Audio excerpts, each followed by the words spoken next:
골로새서 1장 9절로 23절까지입니다. 능력으로 능하게 하시며라는 제목으로 오늘도 말씀을 나눠보도록 하겠습니다. 믿음은 살아내는 것입니다. 우리는 신앙생활을 오래 하다 보면 믿는다는 말을 자주 합니다. 그런데 성경이 말하는 믿음은 머리로 아는 믿음이 아니라서 삶으로 살아내는 믿음입니다.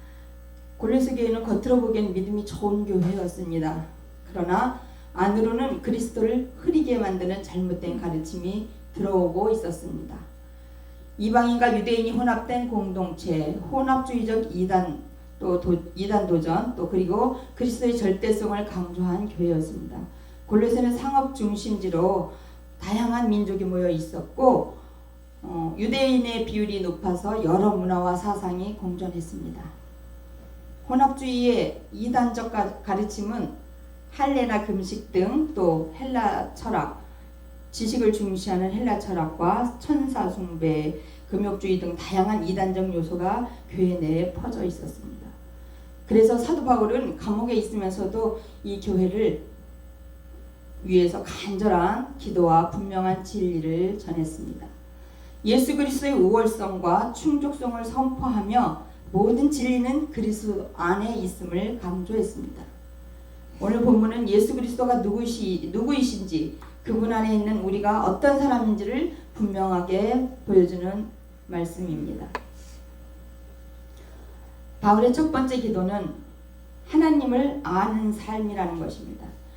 9절부터 보면요. 9절부터 12절까지 보면 이로써 우리도 듣던 날부터 너희를 위하여 기도하기를 그치지 아니하고 구하노니 너희로 하여금 모든 신령한 지혜와 총명의 하나님의 뜻을 아는 것으로 채우게 하시고 바울은 골로새 성도들이 지식을 많이 아는 것보다 하나님의 뜻을 분별하며 살기를 원했습니다. 신앙이 깊어진다는 것은 교회 연수가 아니라 이 상황에서 하나님 기뻐하시는 것이 무엇인가를 묻는 삶이라는 것입니다. 두 번째로 죽게 합당하게 행하는 삶을 얘기를 하고 있습니다. 10절을 보면 죽게 합당하게 행하여 범사에 기쁘시게 하고 모든 선한 일에 열매를 맺게 하시며 그랬습니다.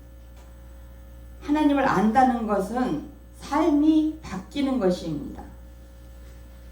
말이 부드러워지고 판단보다 이해가 앞서게 되고요. 또 원망보다는 감사가 늘어나는 것입니다. 어제만 해도 저희도 좀 일이 좀 있었거든요. 그런데 아무튼 서로 이렇게 좀 날카로워지고 그럴 때 사단이가 그냥 요때다 싶어서 바로 공격이 들어오거든요. 근데 거기에 살짝 넘어가고 말았습니다. 솔직히 고백하면. 그래서 원망하게 되고 정말 그냥 안 볼 사람들처럼 그렇게 할 수도 있었죠. 그런데 그래도 금방 깨닫게 은혜를 주시니까 너무 감사하더라고요. 이거는 사단의 도전이다라는 걸 금방 저희가 알아챘습니다. 우리 둘 다. 그래서 서로 미안하다고 이게 사과를 하고 이게 정신 차려야 된다. 우리가 너무 내일 우리 김영환 집사님이 대표 기도인데 쓰러뜨려야 되니까 요것들이 아주 그냥 도전을 하더라고요. 그래서 아무튼 저도 마찬가지고 말씀을 전해야 되는데 말씀 준비 딱 하고 있는데 갑자기 전화해가지고 하여튼 그랬습니다. 그래서 그랬는데 금방 오는 거예요. 이거 아니다. 그래서 둘이서 막 어쩌고저쩌고 하다가 일단은 감사했습니다.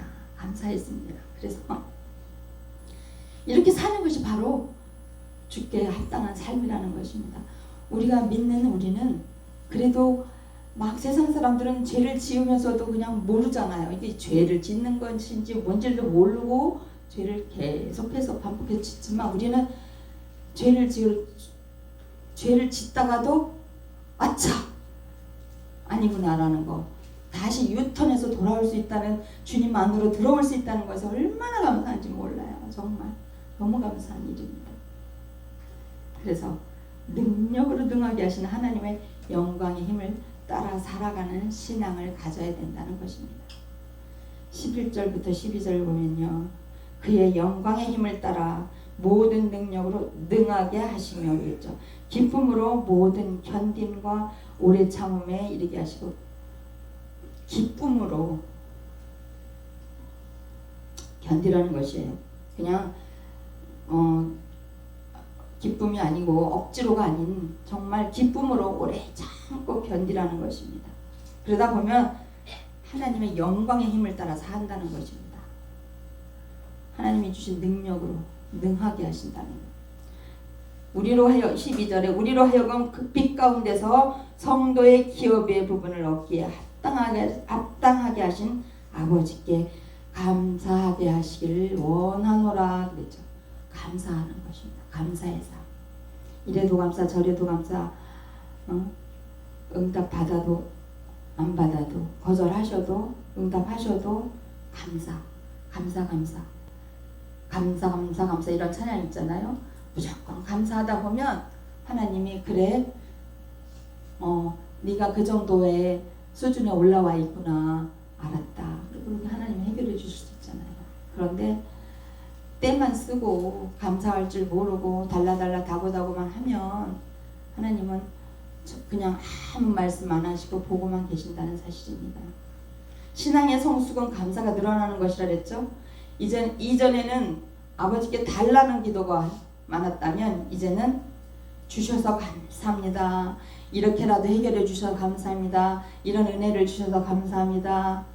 이렇게 이런 고백을 하시는 여러분이 되시기를 부탁을 드립니다. 감사의 고백이 많아지는 것, 그게 얼마나 은혜입니까?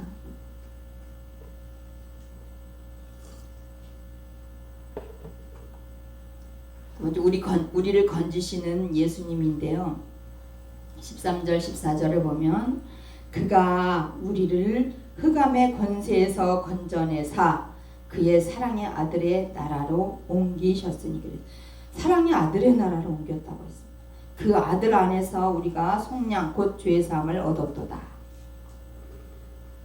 우리가 옮겨졌다는 말, 여기서 중요한 말씀이죠.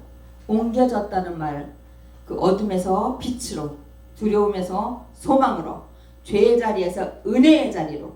이것은 우리가 잘해서가 아니라 예수님의 은혜로 옮겨진 것입니다. 결코 내가 잘나서가 아니고 내가 잘해서가 아닙니다. 예수님의 은혜라는 것입니다. 용서받은 자의 정체성이 있는데요. 14절 말씀에서 보면 그 아들 안에서 우리가 속량 곧 죄사함을 얻었도다 말씀하고 있습니다. 사탄은 자꾸 우리에게 이제 과거를 들추면서 말을 하죠. 너 그때 그랬잖아. 너 그렇게 싸웠지? 너 이렇게 누구 미워했지? 누구한테 거짓말했지? 자꾸 참수한단 말이에요. 이렇게 막 자극을 주고 그럼 맞죠. 나 그랬어. 이러면은 안 되는 거예요. 마귀가 그렇게 사단이가 속삭이고 그럴 때 맞아. 나 그랬어. 그러면 안 되고요. 주님 잘못했다. 주님 앞에 용서를 빌어야죠. 주님 앞에 회개해야 되는. 그러나 하나님 말씀하십니다. 나는 너를 이미 용서했노라 말씀하십니다. 우리는 죄인에서 용서받은 하나님의 자녀가 되었다는 것입니다. 그래서 예수 그리스도가 누구신가? 이 부분은 성경에서 가장 위대한 그리스도를 찬양하는 것입니다. 보이지 않는 하나님의 형상 15절 그는 보이지 아니하는 하나님의 형상이시요 모든 피조물보다 먼저 나신 이시니 그랬죠. 예수님을 보면 하나님이 어떤 분인지를 알 수가 있습니다. 어떤 분일까요? 용서하시는 하나님. 우리가 어떤 죄를 지었어도 용서하시는 하나님. 품어주시는 하나님. 또 끝까지 사랑하시는 하나님입니다. 오늘 아침에도요, 우리 시댁 쪽에 사촌들하고 통화를 하는 소리를 제가 들었습니다. 교회를 다니다가요, 졸업을 했답니다. 졸업을 했대. 졸업이라고? 졸업이 뭔데? 이제 우리 김지사 그러니까요. 잘 열심히 다니다 보면 졸업을 시켜준다는 거예요. 그래서 헛웃음이 나오더라고요. 주님. 그럴지라도 그들이 지금 70이 다 됐죠. 70이 다 돼, 60이 넘어서 70이 다 됐는데 이제 와서 교회를 안 다니면은 살 날보다 갈 날이 더 가까운데 그렇게 얘기를 하시더라고요. 그럴지라도 용서하시는 하나님이십니다. 언젠가는 택한 백성이기 때문에 너 내 품으로 돌아오라고 그 아들을 사랑한다고 말씀하실 것이라는 것이죠. 품어주실 것이라는 것입니다. 끝까지 지키시고 기다리시고 사랑하시는 하나님이십니다. 만물의 주인이신 예수님이라는 내용도 있습니다. 16절에 보면 만물이 그에게서 창조되되 하늘과 땅에서 보이는 것들과 보이지 않는 것들과 혹은 왕권들이나 주권들이나 통치자들이나 권세들이나 만물이 다 그로 말미암고 그를 위하여 창조되었고 말씀합니다. 만물이 그에게서 창조되되 우주의 중심은 사람이 아니라 예수님입니다. 우리 인생도 마찬가지입니다. 우리의 인생도 중심은 우리 예수님이 되어야 되는 거예요. 내가 되어서는 안 되는 사실입니다. 예수님이 중심에 있을 때 인생이 흔들리지 않습니다. 그렇습니다. 주님, 예 알겠습니다. 그렇게 하겠습니다. 순종하며 나아가는 삶, 그것이 바로 복된 삶이요 참된 진리를 알고 살아가시는 삶이라는 것이죠. 교회의 머리 되신 예수님을 말합니다. 18절에 보면 그는 몸인 교회의 머리시라. 그가 근본이시요 죽은 자들 가운데서 먼저 나신 이시니 이는 친히 만물의 으뜸이 되려 하시며. 교회는 사람의 모임이 아니라 그리스도의 몸이라고 말씀하죠. 그래서 교회의 주인은 목사도 장로도 성로도 아닌 예수 그리스도 한 분이시라는 것입니다. 누구라고요? 교회의 주인이 누구시라고요? 예수 그리스도 한 분이십니다. 내가 헌금을 많이 해서 내가 주인이야. 때로는 그렇게 오해를 하고 계시는 분들도 없잖아 있을 것입니다. 내가 여기서 제일 헌금 많이 하고 있어. 내가 제일 오래되었어. 이런 분들 없잖아 있습니다. 절대 아닙니다. 교회 주인은 우리 구주 예수 그리스도이시라는 사실을 명심하시기 바랍니다. 또 어떤 분일까요? 화목케 하시는 은혜를 주시는 분입니다. 21절부터 22절까지 봅니다. 전에 악한 행실로 멀리 떠나 마음으로 원수가 되었던 너희를 이제는 그의 육체의 죽음으로 말미암아 화목케 하사 그랬죠. 예수님의 십자가는 하나님과 우리 사이에 다리를 놓은 사건입니다. 예수님이 안 계셨다면 우리는 죄사함을 받을 수가 없었죠. 엊그제가 성탄절이었잖아요. 그 하나님의 아들이신 분이 낮고 천한 그 마구간 구유 안에, 구유가 뭔지 알죠? 소먹이, 그 먹이통.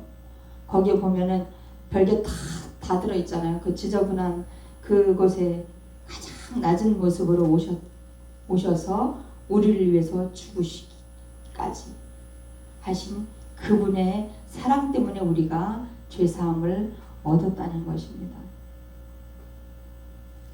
우린 더 이상 버려진 존재가 아니고 하나님 앞에 거룩하고 흠없게 된 존재라는 사실입니다. 끝까지 믿음 안에 서야 될 이유이기도 합니다. 23절 볼까요? 만일 너희가 믿음에 거하고 터 위에 굳게 서서 너희 들은 바 복음의 소망에서 흔들리지 아니하면 그리하리라. 이 복음은 천하 만민에게 전파된 바요 나 바울은 이 복음의 일꾼이 되었노라. 아멘. 신앙생활은 잠깐 뜨겁다가 식는 것이 아니라는 겁니다. 끝까지 붙드는 것입니다. 젊을 때의 믿음. 그분 사촌 그분도 아까 말씀드렸던 그분도 좀 젊었을 때 교회를 다녔는데 어릴 때 같이 다녔대요 교회를. 그런데 지금 놔버렸잖아요. 그런 믿음이 아니고 끝까지 붙들어야 된다는 사실입니다. 젊을 때 믿음하고 나이 들어가는 믿음하고 달라서는 안 됩니다. 속도는 느려도 방향만은 예수님을 바라보고 살아야 됩니다. 어떻게 살든 방향은 항상 하나님, 예수님을 향하여. 그래서 예향교회라는 교회 이름들 많죠. 예수님을 향하여, 뭐 예수님의 향기, 뭐 이렇게 이런 뜻으로 가지고 예향교회가 많더라고요. 결론적으로 우리는 이미 옮겨진 사망에서 생명으로 옮겨진 사람들이라는 것입니다. 사랑하는 성도 여러분, 우리는 아직 연약하지만 또 이미 그 아들의 나라로 옮겨진 사람들입니다. 어둠 속에 속한 자가 아니라 빛에 속한 자입니다. 죄에 묶인 자가 아니고 은혜 안에 있는 자. 저와 여러분, 두려움이 아니라 소망을 가진 자들입니다. 두려움은 누가 줘요? 사단이가 주는 것이에요. 우울증이나 이런 정신적인 문제들은 다 사단이가 주는 거예요. 마음이 심약하다 그런데요. 제가 얼마나 소심하고 마음이 약한데요. 그런데 성령님을 만나고 나서 제가 담대해졌어요. 그래서 우리 김 집사가 표현하는 거 어퍼컷을 잘한다 그래서 보고 어퍼컷을 할 수 있는 그런 힘이 생겼어요. 담대함이 생겼어요. 왜요? 성령님을 만나고 나서. 그 전에는 되게 소심했답니다. 소심하고 말할 줄도 모르고 소망도 없고 저는 제가 왜 살아야 되는지를 몰랐어요. 저는 그냥 빨리 가고 싶었어요. 엄마가, 저 하늘에 계신 엄마가 있는 곳으로 가고 싶었어요. 그런데 그렇게 소망 없던 사람이에요. 그런데 제가 36살 30대 중반 그때에 어릴 때부터 교회를 다녔는데도요. 성령님은 그때 만났습니다. 인격적인 하나님, 1대1 하나님을 그때 만났습니다. 그리고 나서 제가 겁이 없어졌습니다. 겁이 없어져서요. 밤에 그러기 전에는 겁이 너무 많아가지고 깜깜한 데도 못 가고요. 밤에 이렇게 혼자 돌아다니는 것도 못 하고요. 그랬던 사람입니다. 귀신도 무서워했어요. 귀신도요. 그래서 저는 공포 영화를 보질 못합니다. 그런데 지금은요, 안 그래요. 괜찮아요. 다 볼 수 있어요. 담대해졌다는 거예요. 그게 바로 성령님을, 우리 주님을 만났기 때문에, 두려움이 아닌 소망을 가지고 살기 때문에 그렇습니다. 오늘도 예수 그리스도를 중심에 모시고 감사하면서 모든 능력에 능하게 하신 하나님을 기쁨으로 끝까지 믿음으로 걸어가는 복된 성도들, 복된 저와 여러분 되시기를 주님의 이름으로 축원합니다. 기도하겠습니다. 사랑의 하나님 아버지, 성탄의 빛으로 오셔서 불을 밝히시고 오늘 우리의 삶 가운데 찾아와 주시고 우리 마지막 주간에 우리의 심령에 항상 우리 곁에 계심을 깨닫게 하시니 감사합니다. 문제를 단번에 없애달라고만 기도했지 문제 속에서 주님이 답이 되어주시길 구하지 못했음을 용서하여 주옵소서. 이제 고백합니다. 상황이 변하지 않아도 주님의 능력으로 능하게 하신 주님을 의지하며 나아갑니다. 오늘도 내 삶에 답이 되어주시는 주님을 신뢰하며 나아갑니다. 모든 것을 주님 앞에 맡기고 나아가오니 주여 우리를 구원하여 주옵소서. 예수 그리스도 이름으로 감사하며 기도 올려옵나이다. 아멘.